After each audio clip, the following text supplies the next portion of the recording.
Pagi teman-teman, apa kabar semuanya? Semoga semuanya tetap dalam keadaan sehat, baik ya, dan masih tetap semangat. Nah, hari ini teman-teman kita ketemu lagi di pertemuan minggu ketiga kita, dan hari ini kita mau sama-sama belajar tentang elemen modal sosial. Nah, seperti biasa nih teman-teman, saya akan coba review Q&A kita di minggu lalu. Nah, kalau minggu lalu saya mengajukan 3 pertanyaan kepada teman-teman. Yang pertama saya tanya, menurut teman-teman, apa saja sih unsur-unsur di dalam modal sosial? Jawaban teman-teman sangat beragam ya, mulai dari norma, kepercayaan, kemudian nilai, kemudian ada juga yang menambahkan reprositas, dan lain sebagainya. Hari ini satu persatu kita akan ulas bersama-sama setiap unsur-unsur tersebut. Kemudian yang kedua, saya juga tanya, apa teman-teman punya semua unsur-unsur itu di dalam teman-teman menjalin relasi dengan orang lain? Nah, ada yang menjawab punya, ada yang menjawab sudah tapi belum maksimal, dan lain sebagainya. Kemudian yang ketiga saya tanya, bagaimana pelajaran yang diperoleh dari video aplikasi pembelajaran minggu yang lalu? Dari sana saya dapat jawaban dari teman-teman ya, ada yang menjawab ternyata kita itu bisa belajar dari lingkungan sekitar kita, dari pengalaman-pengalaman, kemudian ada yang diajarkan oleh orang tua dan lain sebagainya. Nah, hari ini teman-teman saya akan mulai dengan hal ini. Jadi kemampuan yang saya harapkan ya, yang kita harapkan bersama dari pelajaran hari ini adalah teman-teman bisa memahami setiap elemen-elemen modal sosial. Nah, bagaimana cara saya mengajarkannya ke teman-teman? Saya akan menyampaikan jenis-jenisnya apa saja. Kemudian saya juga nanti akan memberikan studi kasus ya. Jadi teman-teman bisa analisis sehingga teman-teman juga bisa ikut berpikir dan mengemukakan pendapat tentang elemen-elemen modal sosial. Nah, untuk sumber belajar ini beberapa saya cantumkan ya. Jadi ada buku modal sosial yang teman-teman bisa baca untuk bahan bacaan. Kemudian teman-teman juga bisa belajar dari skripsi, tesis, disertasi, dan juga jurnal tentang modal sosial terutama di sektor pertanian. Oke, langsung teman-teman. Yang pertama, saya mau tanya, apa sih elemen-elemen modal sosial yang teman-teman ketahui? Sambil dijawab ya pertanyaan saya. Nah, teman-teman, elemen-elemen modal sosial itu yang seperti sudah kita bahas di minggu lalu, ada 3 ya, yang sering sekali kita dengar. Yang pertama itu adalah kepercayaan atau dikenal dengan trust. Nah, kepercayaan ini merupakan salah satu dari elemen modal sosial. Kemudian yang kedua adalah norma ya. Norma itu adalah aturan-aturan yang berlaku. Jadi biasanya aturan yang berlaku di masyarakat dan biasanya kalau kita melanggar norma pasti ada sanksi yang diberikan. Misalnya kita ini tinggal di satu lingkungan.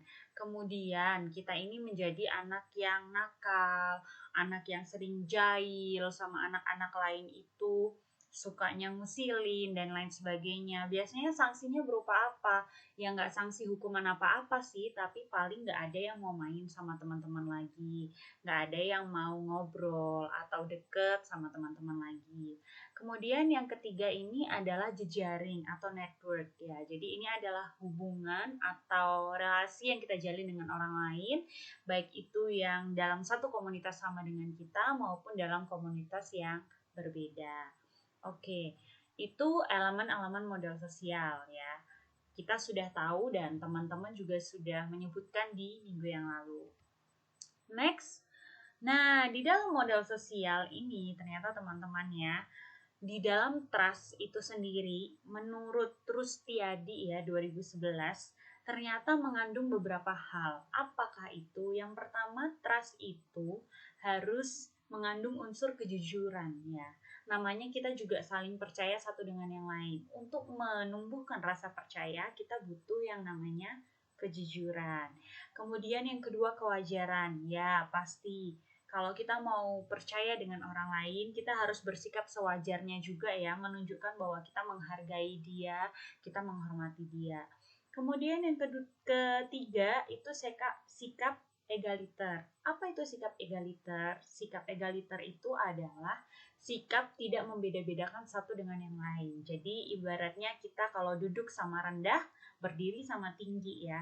Jadi mau kita dari suku, agama, keyakinan yang berbeda, bahasa yang berbeda, tapi kita tetap saling menghargai satu dengan yang lain gitu.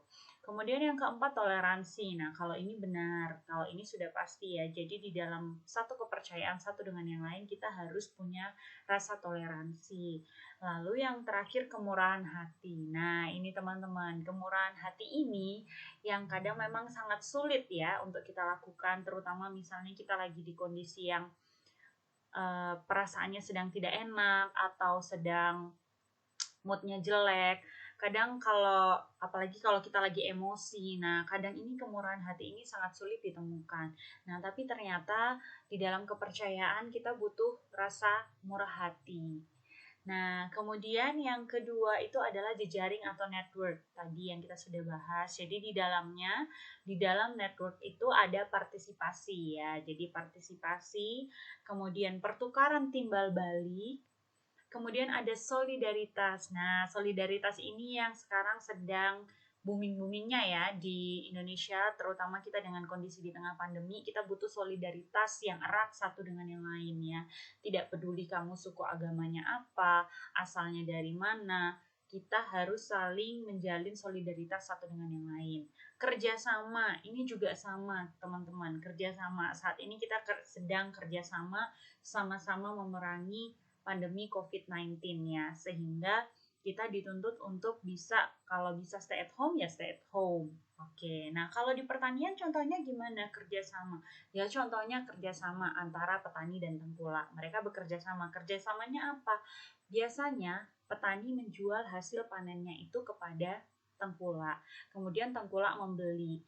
Nah, ada juga beberapa petani yang ketika waktu produknya dibeli oleh tengkulak, dia tidak dibayar dalam bentuk uang oleh si tengkulak, tapi diberi bantuan berupa pupuk, kemudian pestisida, dan lain sebagainya. Kemudian di dalamnya juga harus ada keadilan. Nah, kemudian untuk yang ketiga, norma. Nah, di dalam norma, aturan-aturan itu biasa ada nilai-nilai ya, nilai-nilai bersama yang kita anut ya, yang kita percaya untuk kemudian kita lakukan demi kebaikan bersama. Nah, kemudian di dalamnya juga ada sanksi. Tadi seperti yang saya katakan, ketika kamu tidak ramah dengan orang lain, ketika kamu tidak menyapa orang lain, bisa jadi nanti ketika kamu ketemu dengan dia, kamu akan mendapat perlakuan yang sama. Itulah sanksi, teman-teman. Jadi sanksi bukan kamu dihukum, kamu dijatuhi hukuman apa, enggak. Tapi sanksi yaitu sanksi sosial namanya ya. Jadi kamu dijauhkan dari segala hal yang berhubungan dengan sosial. Oke, itu teman-teman untuk penjelasannya. Nah, kemudian ini nih teman-teman definisi menurut para ahli. Nah, menurut Fukuyama tahun 96, kepercayaan itu diartikan sebagai harapan yang tumbuh di dalam masyarakat ditunjukkan oleh perilaku jujur, teratur, dan kerjasama berdasarkan norma-norma. Jadi sama seperti minggu lalu ada teman yang bertanya, bisa nggak sih kalau misalnya satu perusahaan cuma punya norma, tapi unsur lain nggak ada? Ya nggak bisa. Kenapa? Karena unsur satu dengan yang lain itu saling berkaitan, sama halnya dengan kepercayaan. Kalau kita punya kepercayaan terhadap orang lain, tapi di dalam kepercayaan itu kita juga harus punya norma-norma. Harus ada norma nilai-nilai yang kita lakukan sehingga semuanya bisa berjalan dengan baik, bisa berjalan seiring sesuai dengan harapan. Kemudian yang kedua, Hasbullah 2006 mengatakan bahwa kepercayaan itu adalah suatu bentuk keinginan untuk mengambil risiko dalam hubungan-hubungan sosial didasari oleh perasaan yakin ya. Jadi yakin bahwa yang lain akan melakukan seperti yang diharapkan dan senantiasa bertindak dalam suatu pola tindakan saling mendukung. Nah, selanjutnya ada menurut Gebi dan Linder ya 2003, di mana dia menyampaikan bahwa kepercayaan itu adalah keyakinan tentang pihak lain atau pihak yang dipercaya yang mengarahkan mengarahkan pihak yang menaruh kepercayaan untuk menganggap bahwa tindakan pihak yang dipercaya memiliki konsekuensi positif bagi diri pihak yang dipercaya tersebut. Kemudian menurut Grotard dan kawan-kawan 2004, kepercayaan ini merupakan input modal sosial karena ada rasa saling percaya antar individu yang menjadi landasan terjalinnya interaksi sosial yang mengarah pada hubungan sosial yang lebih erat. Kemudian, ada juga dari Soleman 84 ya yang menyampaikan bahwa ini sudah beralih ke norma ya teman-teman, definisi norma. Norma itu merupakan pedoman atau patokan perilaku karena bersumber dari nilai-nilai yang didasarkan pada konsepsi yang abstrak tentang apa yang baik dan yang buruk. Nah, ini. Jadi, norma itu teman-teman, definisi mudahnya adalah sesuatu yang mengatur tingkah laku kita ya, sikap kita, dan bisa membuat kita membedakan mana yang baik, mana yang buruk. Kemudian yang kedua, Setiadi dan Kolib 2011 menyampaikan bahwa norma adalah aturan-aturan dalam kehidupan sosial secara kolektif atau bersama yang mengandung berbagai sanksi, baik itu sanksi secara moral maupun fisik, orang atau kelompok yang melakukan pelanggaran atas nilai-nilai sosial. Nah, cuma untuk sanksi fisik ini memang jarang ya teman-teman, kecuali misalnya ditemukanlah pencuri di suatu desa atau daerah. Biasa kan emosinya massa itu menggebu-gebu. Nah, dia akan dapat sanksi fisik. Hukuman karena dia mencuri, merampok, dia akan dipukuli. Nah, tapi biasanya yang sering kita temui mungkin secara tidak sadar kadang kala pun kalau kita ingat diri kita mungkin pernah mendapatkan juga namanya sanksi sosial ya. Jadi mungkin kita dijauhi, kita dimusuhi, dan lain sebagainya. Kemudian selanjutnya menurut Fukuyama 96, norma ini didefinisikan sebagai bagian dari modal sosial yang terbentuknya tidak diciptakan oleh birokrat atau pemerintah. Norma ini melainkan dibentuk dari tradisi, sejarah, tokoh karismatik yang membangun suatu tata cara perilaku seseorang atau kelompok. Ya. Jadi memang benar teman-teman, norma ini bukan aturan pemerintah. Berbeda norma dengan perundang-undangan ya, dengan kebijakan, dengan PU, Perpu dan lain sebagainya. Tapi norma ini adalah sesuatu yang terbentuk melalui tradisi. Atau mungkin kita punya tokoh adat ya, tokoh yang kita lihat perilakunya baik, kita contoh, kita adaptasi apa yang dia lakukan, itu kita anut menjadi norma. Misalnya apa normanya? Misalnya kalau di desa biasanya normanya kalau petani mau panen ya, mereka itu harus saling gotong royong satu dengan yang lain. Dengan harapan apa? Nanti ketika si B, si C gotong royong, panen, yang lain juga akan ikut membantu. Itu terbentuk melalui tradisi. Nggak ada aturan pemerintah yang mengatakan bahwa kamu tuh harus gotong royong, nggak boleh panen sendiri. Itu nggak ada. Tapi itu semua tercipta melalui tradisi yang kemudian dianut oleh setiap masyarakat dan dipercaya yang kalau kita tidak melakukan bisa jadi kita dapat sanksi tadi. Nah, kemudian the next ya Rustiadi et al. 2001 menyampaikan bahwa norma itu adalah hak sosial mengontrol tindakan seseorang oleh orang lain. Hak ini disertai adanya bentuk sanksi-sanksi yang dapat membentuk perilaku yang patut. Nah, benar ya teman-teman, jadi norma itu mengatur tindakan kita di dalam kita berperilaku.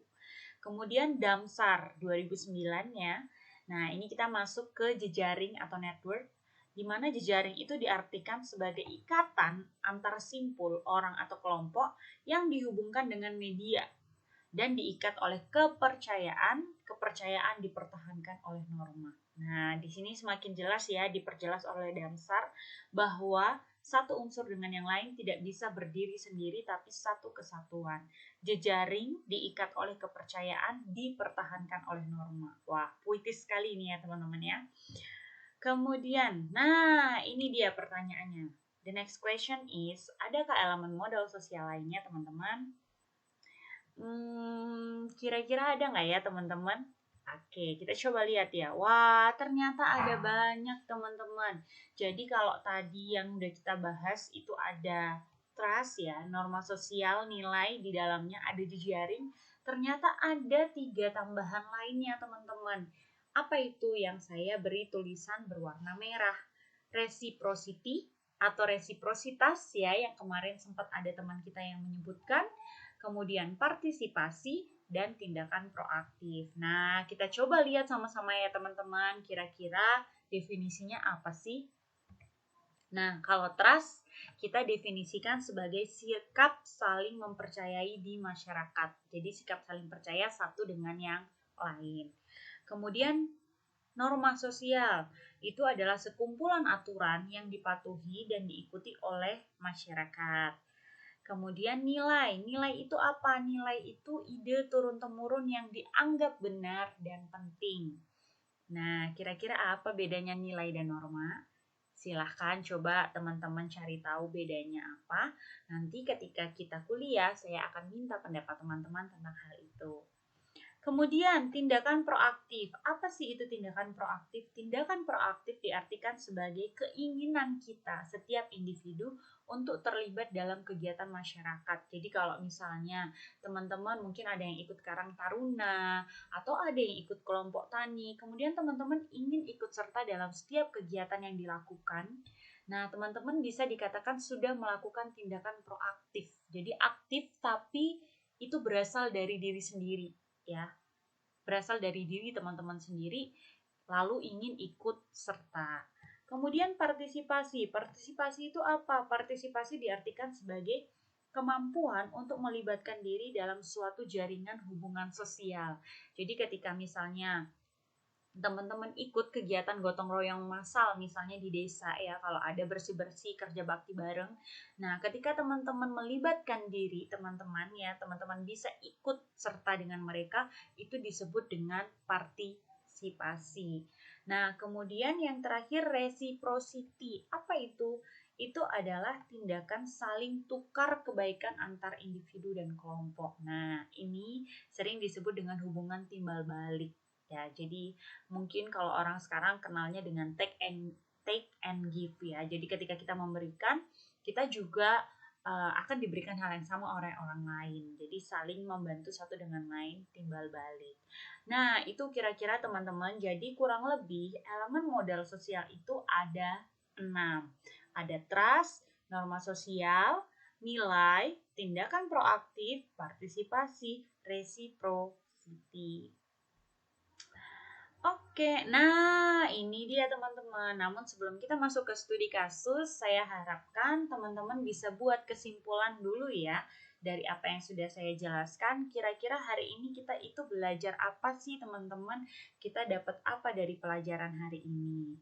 Nah, untuk selanjutnya ini silahkan teman-teman pikirkan, teman-teman boleh mengemukakan pendapat teman-teman. Besok ketika maksud saya hari ini ketika kita kuliah ya, nanti saya akan tanya ke teman-teman bagaimana pendapat teman-teman. Nah, studi kasus yang pertama, saya punya studi kasus begini. Saat ini, model sosial itu dibangun pada masyarakat di era globalisasi. Ya, jadi modal sosial dibangun di masyarakat era globalisasi seperti kondisi kita saat ini. Nah, pertanyaan saya yang pertama, era globalisasi saat ini itu seperti apa ya kira-kira teman-teman?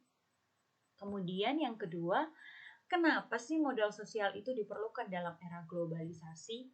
Untuk apa? Dan yang ketiga, bagaimana perannya modal sosial di era globalisasi? Nah, coba nih teman-teman renungkan, teman-teman pikirkan, kira-kira apa ya? Nah, selanjutnya studi kasus yang kedua nih teman-teman. Saya beri studi kasus seperti ini. Ditemukan bahwa modal sosial itu berpengaruh terhadap produktivitas petani. Ya. Nah, pertanyaan saya yang pertama, apa definisi dari produktivitas petani? Nah, pasti teman-teman tahu dong ini ya. Kemudian yang kedua, apa kira-kira yang mempengaruhi produktivitas petani? Nah, lalu yang ketiga, bagaimana peran modal sosial terhadap produktivitas petani?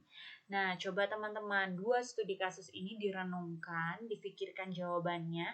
Kita akan coba sama-sama bahas ya teman-teman ya. Nah, The next ya, hari ini saya tidak akhiri dengan Q&A teman-teman, tapi saya akan akhiri dengan cari tahu yuk. Nah, apa yang mau kita cari tahu teman-teman? Yang pertama, coba cari kasus-kasus penelitian modal sosial. Ya, ini teman-teman bisa cari dari jurnal atau skripsi atau tesis atau disertasi ya, atau proceeding ya. Jadi dari 5 hal itu. Kemudian identifikasi elemen-elemen modal sosialnya apa? Apakah yang muncul itu selalu trust, norma dan network atau jaringan? Atau kalau nggak cuma itu, kira-kira apa aja ya elemen modal sosial lainnya yang muncul? Nah, ini teman-teman cari tahu minggu depan, ya, minggu depan teman-teman akan menyampaikan ke saya tentang temuannya teman-teman. Jadi, kita cari tahu bersama, nanti teman-teman catat ya. Teman-teman boleh catat, lalu nanti di minggu depan, di pertemuan kita keempat, saya akan tanya ke teman-teman. Oke deh teman-teman, thank you. Itu buat pelajaran kita hari ini. Semoga bisa membantu teman-teman dan memberi teman-teman pemahaman yang lebih lagi tentang elemen modal sosial. Nah, nanti saya juga akan coba cari ya video aplikasi-aplikasi pembelajaran lain juga yang bisa teman-teman lihat, tonton untuk bisa menambah pemahaman kita bersama. Oke teman-teman, itu saja untuk hari ini. Terima kasih teman-teman sudah ikut mendengarkan dengan baik, menyimak dengan baik. Semoga tetap semangat ya. Thank you, selamat pagi, Tuhan Yesus memberkati.